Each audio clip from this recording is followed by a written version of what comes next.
ರಾಜ್ಯದ ಮತ್ತೊಬ್ಬ ಮನ್ಮಥನ ಸ್ಟೋರಿ ಬೆಳಕಿಗೆ. ವಿದೇಶದಲ್ಲಿ ಕೂತು ಮಂಗಳೂರು ಯುವತಿಯರಿಗೆ ಹಾಕ್ತಿದ್ದ ಗಾಳ, ಗಂಡನ ಕಳ್ಳಾಟ ನೋಡಿ ಮನೀಶ್ ವಿರುದ್ಧ ಪತ್ನಿಯೇ ಕೊಟ್ಲು ದೂರು.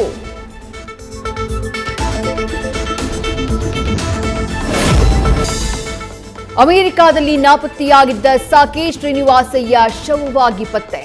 ಬೆಂಗಳೂರಿನಲ್ಲಿರುವಂತಹ ಸಾಕೇತ್ ಮನೆಯಲ್ಲಿ ನೀರವ ಮೌನ. ಸ್ನೇಹಿತನನ್ನ ನೆನೆದು ರೂಮ್ಮೇಟ್ ಬನೀತ್ ಸಿಂಗ್ ಭಾವುಕ ಪೋಸ್ಟ್.